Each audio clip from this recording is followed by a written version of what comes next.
Hello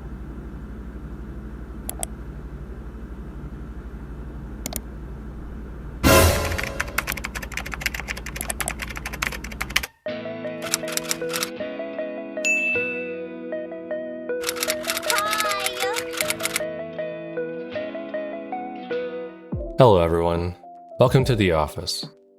A few friends of mine requested that I react to Bria's medical case.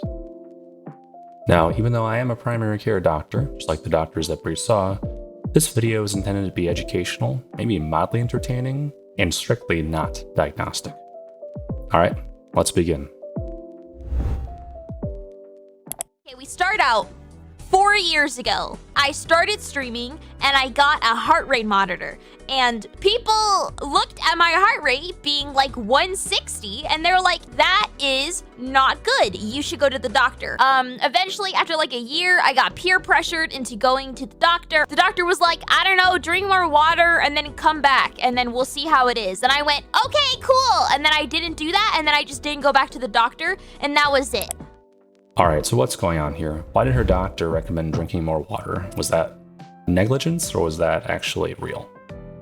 So a fast heart rate can be caused by a lot of different things, and some of these causes are benign, like anxiety or stress, exercise, or dehydration. But some of them can be concerning, like an active infection or a primary heart rhythm problem or arrhythmia. When we come up with this list of possibilities, we call it our differential diagnosis. After we have our differential, we usually think about how likely and how concerning some of these potential diagnoses are. We usually ask a lot of questions when we take a history, like how long has the symptom been bothering you for, or how has it progressed? Has it gotten more severe? Does it come and go? Does it get worse with certain things, or better with certain things, or time of day? And that combined with additional history, like past medical problems that you may have had, medications that you're on, family history, like if your family's had a history of heart problems before, all of these come together to form our assessment. And this then influences how likely you are to work up the problem, like getting additional testing, blood tests, scans, EKGs, or to start treatments like medications. We also sometimes use studies to look into how common things are, and studies have shown from Bria's case that the prevalence of primary arrhythmias like supraventricular tachycardia in a subset of the US population at least was relatively less common in her age group of 18 to 34.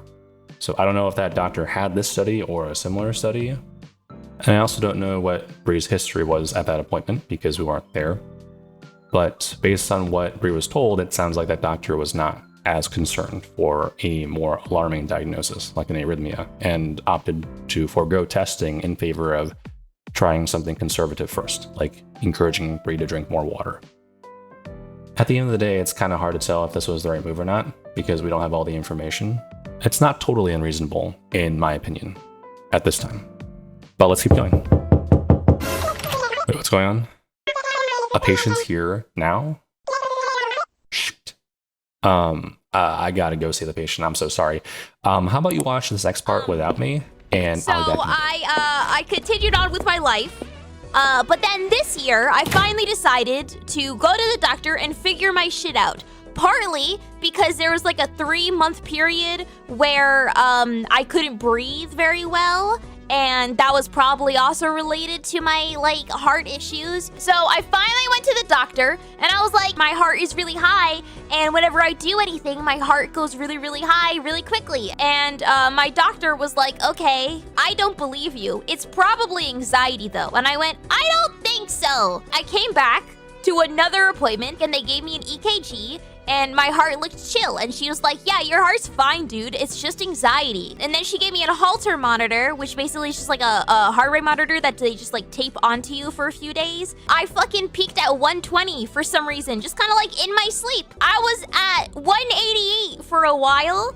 That's not good. I was in this thing called sinus tachycardia, which is just, hey, your heart rate high, for 31% of the 2 days. Basically anytime that I was awake. That's high. That's chill. Made it just in time. Alright, so it sounds like Bria is back now after worsening symptoms, like episodes of feeling out of breath. And at this point in time, if I were her doctor, I would honestly get testing now because she's been having these symptoms for so long, years especially, and they've not gotten better. And we don't know what's going on. The problem, though, is that Bri is seeing a new doctor, most likely, because she's been out of the doctor's office for 3 years now. And at least where I work, if you haven't seen a doctor for 3 years, you lose your previous doctor. You have to get a new doctor and start all over again. And that's bad because that leads to delays in getting testing, delays in getting treatments, delays in everything. And you're not able to build that long-term relationship with a primary doctor, that continuity of care that we value a lot in the clinic setting. Now, she does eventually get that testing done, which includes an electrocardiogram and a Holter monitor, which is a kind of external heart monitor that you can wear outside for a couple of days. And it showed sinus tachycardia, which means that her heart is beating fast most of the time, the tachycardia part, but the heart itself is in sinus, which means that the rhythm is controlled by a part of the heart called the sinoatrial node, which is normal conduction. That's how the heart normally is supposed to be conducted. And that means that it's unlikely for her symptoms to be caused by a primary arrhythmia. It's not impossible, but it's unlikely. And whatever it is more likely to be from somewhere outside of the heart. So I think we're making some progress, but we're still not there yet. We don't know what's going on still. So I went to the doctor after like 2 fucking months of waiting. And I was like, clearly here's proof that my heart is fucked. And then this was a new doctor, right? This was a new doctor because the other one canceled on me like last minute, literally the day of. So I was like, here are my issues. And then she went, oh, it's because you take stimulant medication for your ADHD. And I went, no, it's not. Because I've had this issue before I took Adderall, ever. And I had this issue, but the 2 years that I didn't take Adderall in between, when I first got it and when I got it after. I had this issue even off stimulant medication. That's wrong. And then she went, it's because of your anxiety. And I went, that's wrong. Also, I'm on anxiety medication now because of you. I did that, and it's still the same. Fuck you! And she went, oh, I see. It's because you're 25. And I went, what the fuck does that mean? And she went, no. People have a really high heart rate when they're young.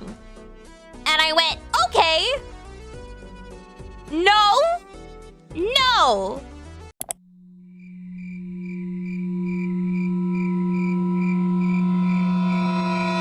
Okay, once again here, we got the issue of continuity of care because Bri is seeing another new doctor, this time because of scheduling problems, which unfortunately happens. To emphasize why this is a problem, even if there is documentation from past visits, we usually have to ask the same questions all over again to reconfirm what you've talked about. And that wastes time, right? You only have a small amount of time to see doctors when you come to the office, and some of that time is spent talking about the same things you talked about last time, which I get can be very frustrating. What's also frustrating, at least to me, is how this doctor responded to Bri's concerns. Like, maybe Bri is dramatizing her retelling a bit, but I know for sure that pinning Bri's symptoms on her age alone is not right. That's just not correct. Like, maybe they were thinking about how age affects maximum heart rate, like when you're exercising. But studies have shown, at least in the US, that age does not correlate with your resting heart rate once you reach adulthood.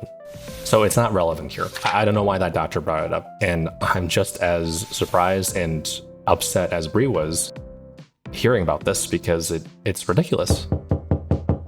Yeah, what's going on? How can I help? Wait, sorry, say that again. I've got how much paperwork in my inbox I gotta do?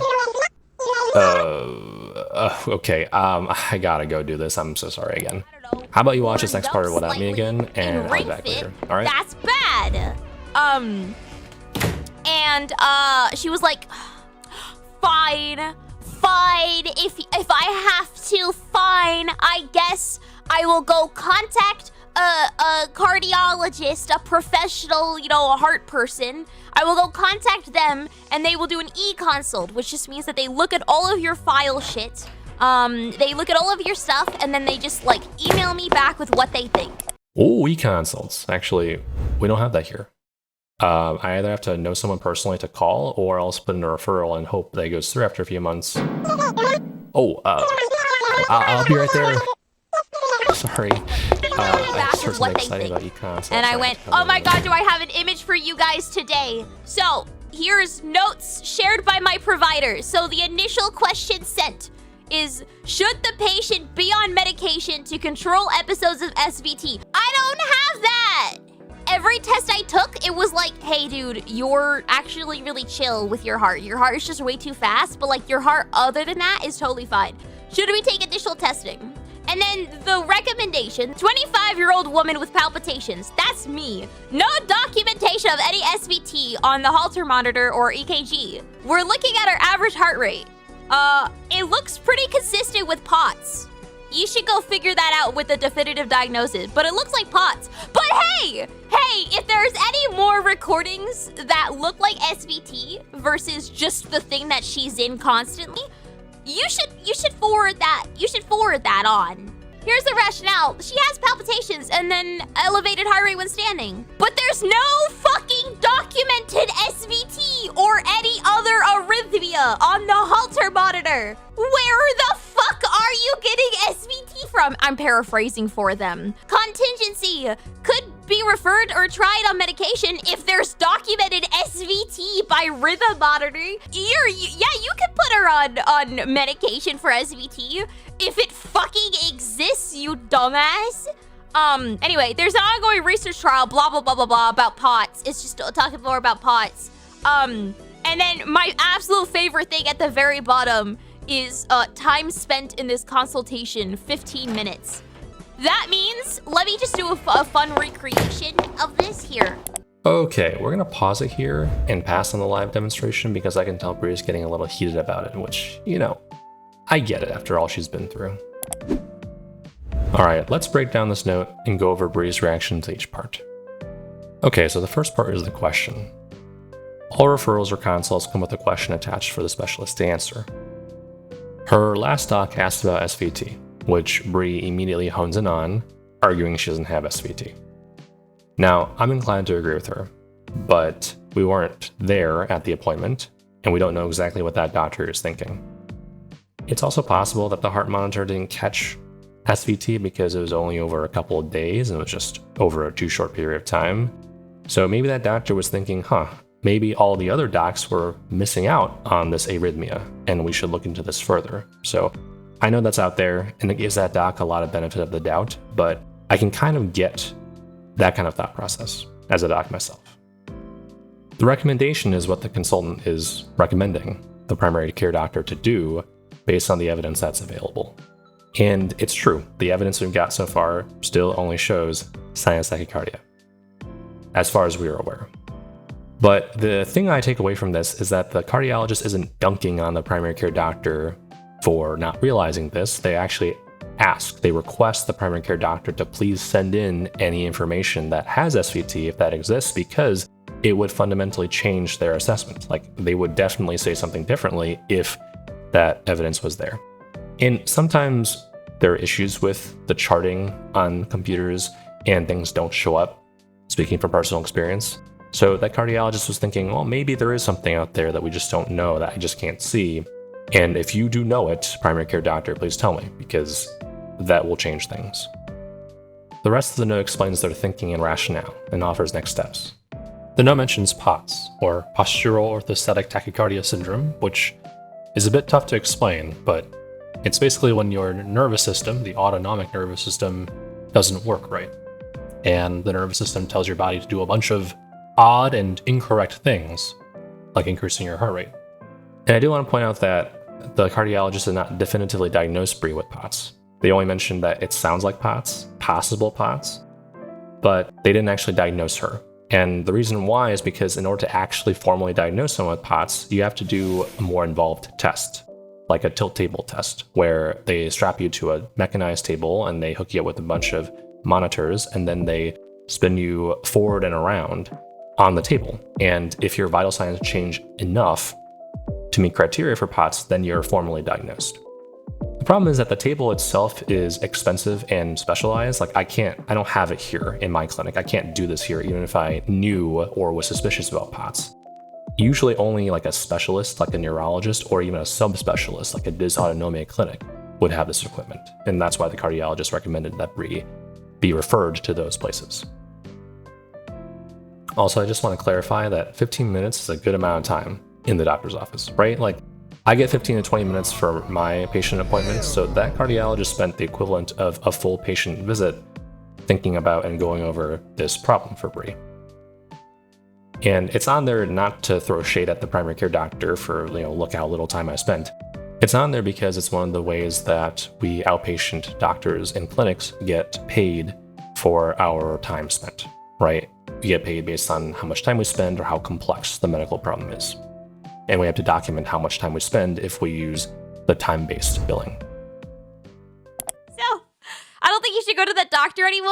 I'm going to hope that I don't get that one doctor who just said, it's because you're young. And instead, I'm going to go to the other doctor that was my main doctor because she was chill and she said she blamed it on anxiety. But in my defense, I did come across as an anxious wreck.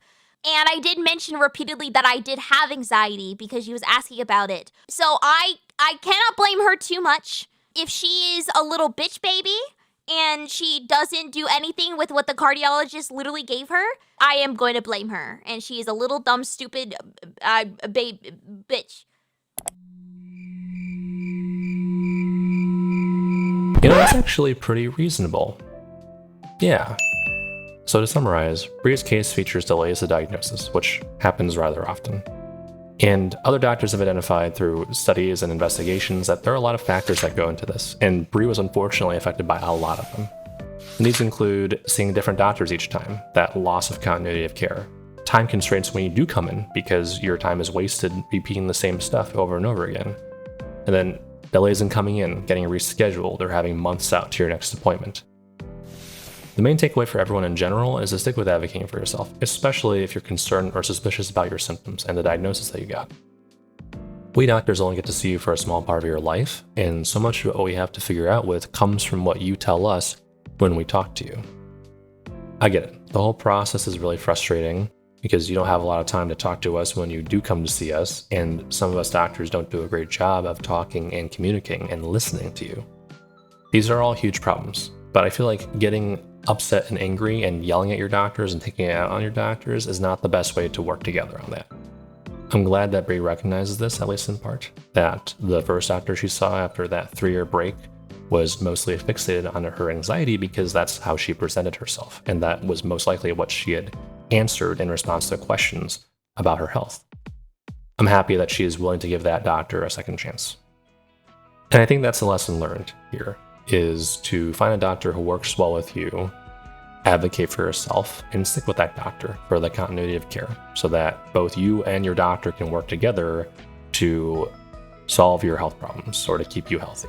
Because out there in the world, there are doctors who do care about patients. And speaking of, I've got patients I gotta go see, so I have to go. But let me know in the comments what you want me to react to next, and I'll see you all in the next one. Take care.